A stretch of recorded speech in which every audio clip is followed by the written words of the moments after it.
sebagian dari tanggung jawab kaum akademik atau kaum intelektual.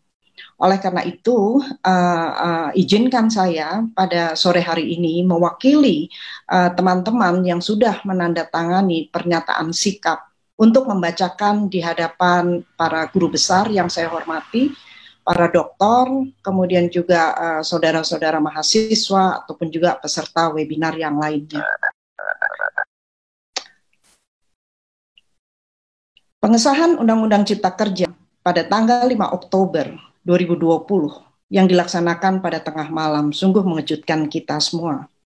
Sebuah pekerjaan politik yang dilakukan pada waktu tengah malam seringkali berdekatan dengan penyimpangan.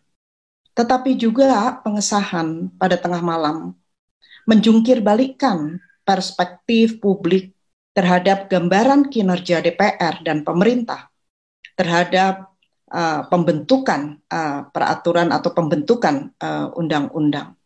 Biasanya DPR dan pemerintah lamban dalam membuat undang-undang. Bahkan undang-undang yang jelas-jelas dibutuhkan oleh rakyat malah ditunda pembahasannya.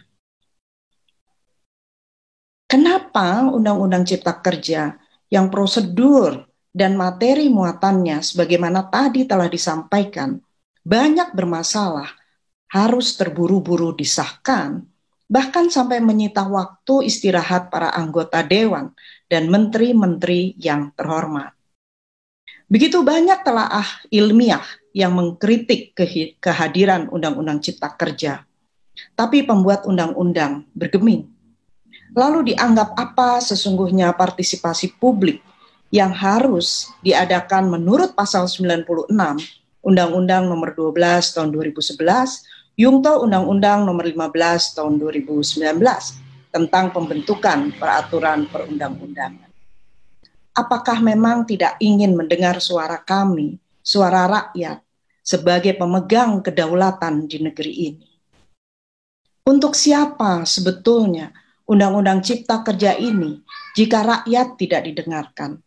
Padahal undang-undang itu adalah cara rakyat untuk menentukan bagaimana cara negara diatur dan bagaimana cara negara diselenggarakan. Undang-undang Cipta Kerja ini, sebagaimana tadi sudah disampaikan, bahkan seringkali melanggar nilai-nilai konstitusi yang ada dalam Undang-Undang Dasar 1945.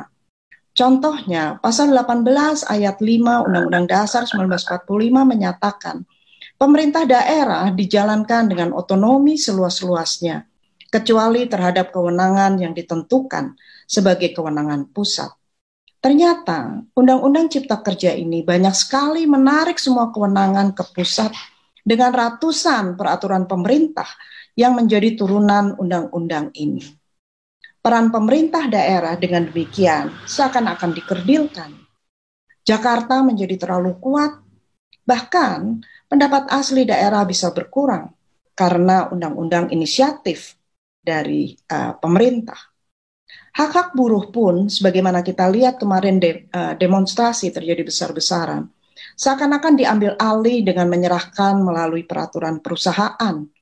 Bagaimana relasi buruh dan perusahaan dapat adil jika buruh diwajibkan mematuhi aturan perusahaan yang dibentuk oleh perusahaannya?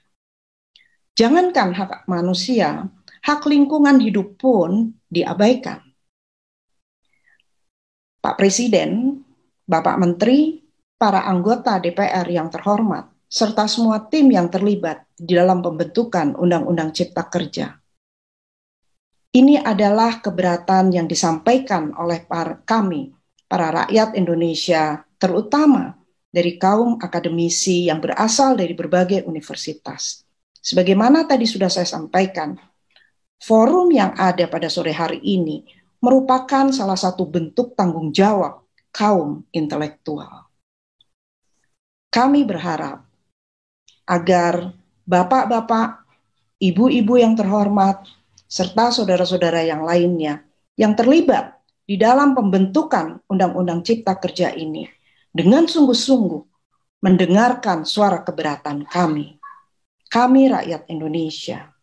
Sebelum saya akhiri, Saya ingin mengutip pandangan dari Muhammad Hatta, salah satu founding fathers Indonesia, yang mengucapkan pidato pada Hari Sarjana di Universitas Indonesia. Pada saat itu, Bung Hatta mengatakan, karena semua dipandang mudah dengan semangat avanturir, mengalahkan rasa tanggung jawab, timbullah anarki dalam politik dan ekonomi, serta penghidupan sosial, dengan akibatnya yang tidak dapat dielakkan, yaitu korupsi dan demoralisasi.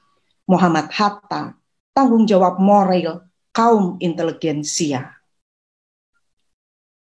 Pak Jokowi, Bapak Menteri, Ibu-ibu anggota Dewan yang terhormat, salam hormat dan salam sayang dari kami semua, karena kami tidak menginginkan Indonesia bergerak ke arah negara di mana demoralisasi dan korupsi itu terjadi secara meluas akibat dibuatnya dan disetujuinya Undang-Undang Cipta Kerja. Para guru besar, perwakilan dosen, perwakilan dekan dari berbagai universitas. Wassalamualaikum warahmatullahi wabarakatuh.